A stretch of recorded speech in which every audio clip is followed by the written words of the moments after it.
اعوذ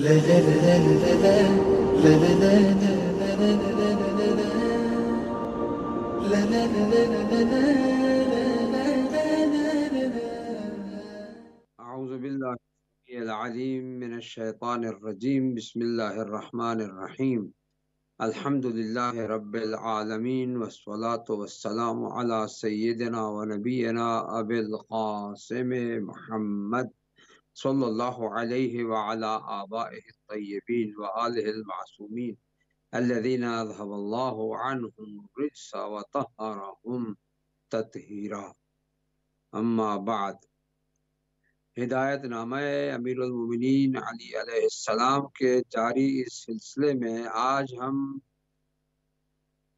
سابقہ بیانات سے ہٹ کر مناسبت کی لحاظداری کے حوالے سے، آج چونکہ مولائے کائنات امیر المومنین علی ابن ابی طالب علیہ السلام کے حوالے سے ہم کچھ مطالب پیش کرنا چاہیں گے. چونکہ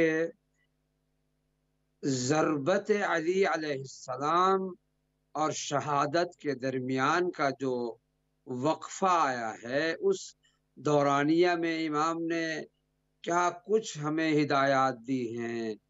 اگر ہم ان ہدایات کی تشریحات بیان کرنا شروع کر دیں تو بہت زیادہ وقت چاہیے، مگر میں یہ چاہوں گا کہ ہدایت نامہ امیر المومنین کے اس جاری سلسلے کو ہم حضرت کے ان کلمات سے ہدایات حاصل کریں گے جو امام نے اس دوران میں ارشاد فرمائے جبکہ زخمی تھے.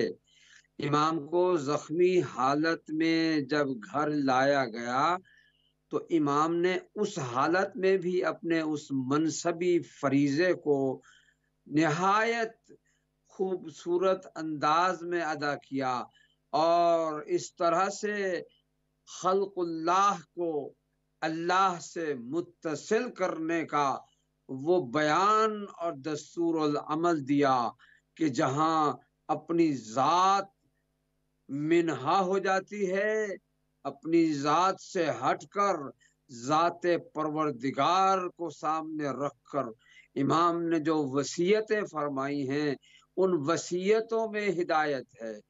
امام نے دوسری عام لوگوں کی عادات سے ہٹ کر کے جو اس دوران میں اپنے مال و دولت، اپنے عزیزوں، اپنے رشتہ داروں، اپنی حیثیت کے متعلقہ افراد یا اموال کے بابت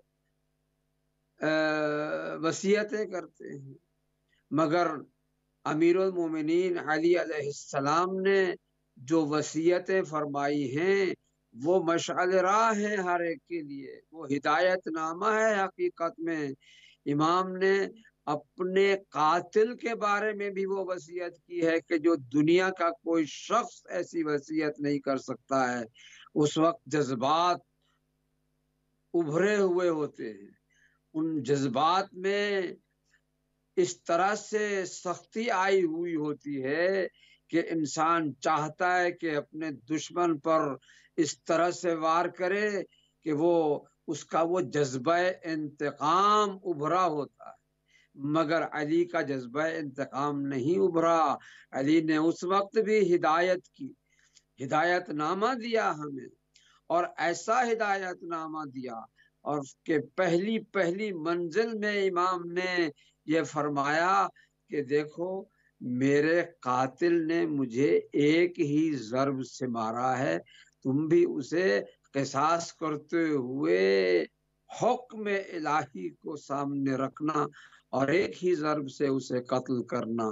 میں سمجھتا ہوں اس ہدایت نامہ میں امیر المومنین نے ان کلمات کے ذریعے سے ہمیں بتایا کہ میں علی جذبہ انتقام لینے والا نہیں ہوں، میں تو تمہیں ہدایت کی راہ دکھانے آیا ہوں. کیا ہوا کہ اگر اس نے غلطی کر لی تو غلطی کی سزا تو وہ بھگتے گا، مگر میں ذاتی انتقام کے طور پر کچھ نہیں کہوں گا. میں وہی کہوں گا کہ جو حکم الہی ہے. اور امام نے یہ بھی اپنی وصیت میں فرمایا کہ اسے کھانا بھی کھلاؤ، پانی بھی پلاؤ، اس لیے کہ انسان ہے وہ، غلطی انسان سے ہوتی ہے۔ یہ وہ انسان ہے کہ جس نے اتنی بڑی غلطی کی، اتنی بڑی ہستی کو شہید کیا۔ اور یہ بھی میں آج کے سامنے ناظرین کے لیے یہ بھی بیان کر دوں کہ یہ شخص وہ تھا کہ جو حافظ قرآن تھا، ساری رات عبادت کرتا رہا، اور پھر یہ لوگ، کچھ لوگ، اب سب کے نام لینا مشکل ہے، ہم یہ دیکھتے ہیں کہ کچھ لوگوں کا یہ ٹولہ، دہشت گردوں کا ٹولہ، کہ جن کے نام تاریخ میں ثبت ہیں، انہوں نے یہ پلاننگ کی، یہ پروگرام بنایا کہ ہم کس طرح سے علی کو راستے سے ہٹائیں۔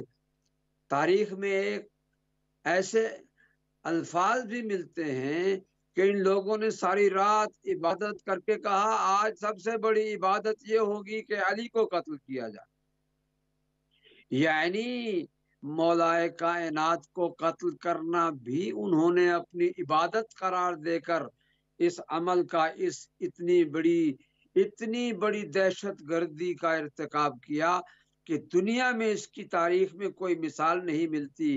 بھائی کس کو مار رہے ہو؟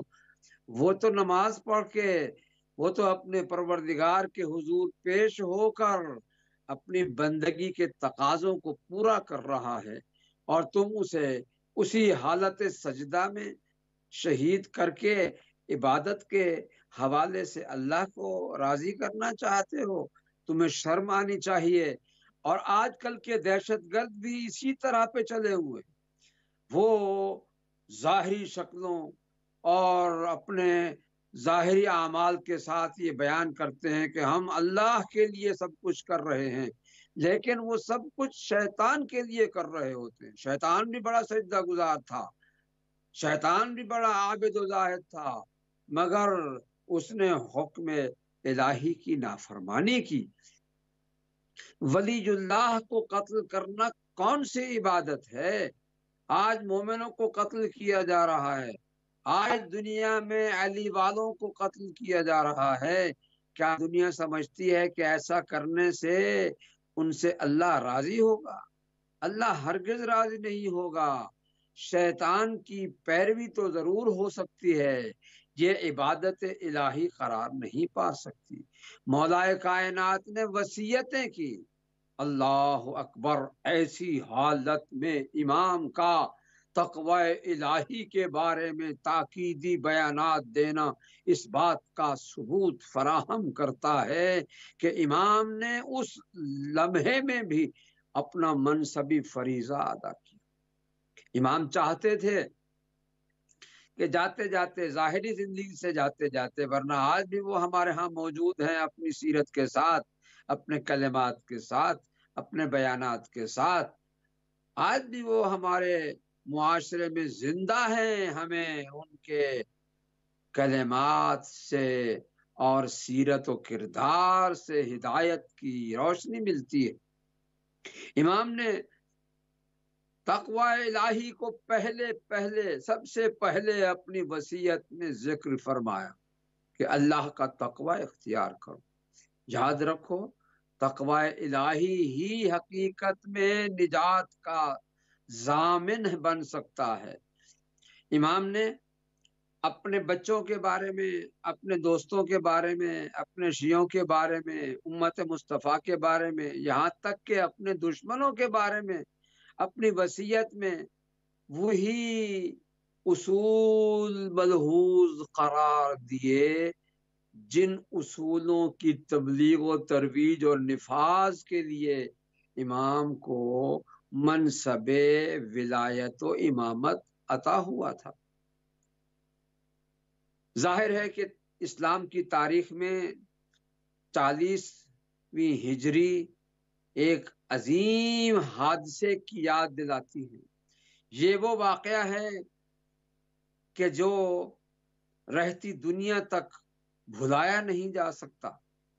ساری رات یہ دشمن دہشت گرد جاگتے رہے، مشورے کرتے رہے، اور پھر اس ابن ملجم ملعون کو یہ ذمہ داری سونپی گئی، یا یوں کہوں کہ بعض حوالوں میں لکھا ہوا ہے کہ اس نے کہا یہ کام میں کروں گا، سب نے اتفاق کیا۔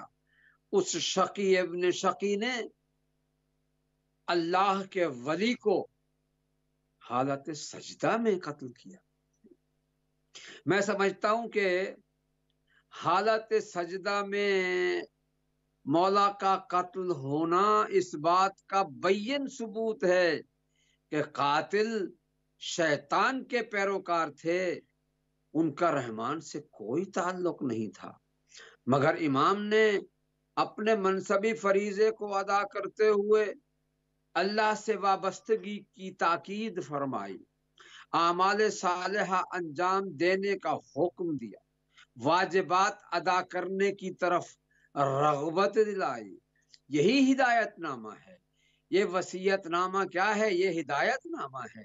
امیر المومنین علی ابن ابی طالب علیہ السلام کی پوری زندگی ہدایت کی وہ شمع تھی کہ جو آج تک روشن ہے، اور لوگوں نے یہ سمجھا کہ شاید علی کو راستے سے ہٹا کر ہم اپنے مقاصد مذمومہ میں کامیاب ہو جائیں گے۔ الٹ ہوا، اللہ کے ولی کے بتائے ہوئے تمام اصول آج ہر امت و ملت قبول کر رہی ہے اور ان پر عمل کر رہی ہے۔ اور میں سمجھتا ہوں کہ دشمنوں پر، یعنی علی کے دشمنوں پر لعنت بھیجنا عمل و کردار کے ذریعے سے زیادہ بہتر ہے بنسبت زبان تو ہوتی ہی ہے، وہ تو ہے ہی صحیح، ان کی قسمت میں یہی لکھا ہے کہ وہ لعنت کے حقدار ہیں تو ان پر لعنت بھیجی جائے، لیکن کردار علی کو اپناتے ہوئے زبانی لعنت کے ساتھ ساتھ عمل و کردار کے ذریعے سے ان سے نفرت کا اظہار کیا جائے، ان سے بیزاری کا اظہار کیا جائے کہ ہمارا ان سے کوئی تعلق نہیں ہے۔ یہ ایام در حقیقت مولا کائنات علی ابن ابی طالب علیہ السلام سے عہد کرنے کے دن ہیں، عہد کرنے کی راتیں ہیں، بیعت کرنے کی راتیں ہیں کہ جو وصیت امام نے فرمائی تھی ہم اس پر عمل کریں۔ یہ وہ راتیں ہیں، یہ وہ دن ہیں کہ جو مخصوص ہیں عبادات الہی کے ساتھ۔ خدا کی عبادت در حقیقت وہی ہے کہ جو ہمیں مولا کائنات نے کر کے دکھائی، بیان بھی کیا اور کر کے بھی بتایا، اور ہمیں یہ بتایا کہ دیکھو تقرب الہی کیسے حاصل ہوتا ہے۔ شہادت کی منزل کو مولا نے پا کر در حقیقت ہمیں اس مقصد سے قریب تر کر دیا جس مقصد کے لیے امام تشریف لائے تھے۔ ہم اللہ سے دعا کرتے ہیں کہ وہ ان ایام میں ہمیں سیرت امیر المومنین اور وصیت امیر المومنین اور ہدایت نامہ امیر المومنین پر عمل کرنے کی توفیق عطا فرمائے، اور صحیح معنی میں ویسا قرار دے جیسا اللہ ہمیں چاہتا ہے کہ ہم اس کے اطاعت گزار بندے ہوں، اس کے فرما بردار بندے قرار پائیں، اور انشاءاللہ ہم مولا کائنات کے توسل سے دعا بھی کرتے ہیں کہ خدا ہمیں ان کاوشوں میں کامیابی عطا فرمائے انشاءاللہ۔ والسلام علیکم ورحمۃ اللہ وبرکاتہ۔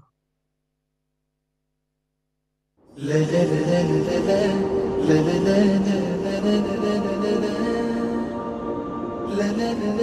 لا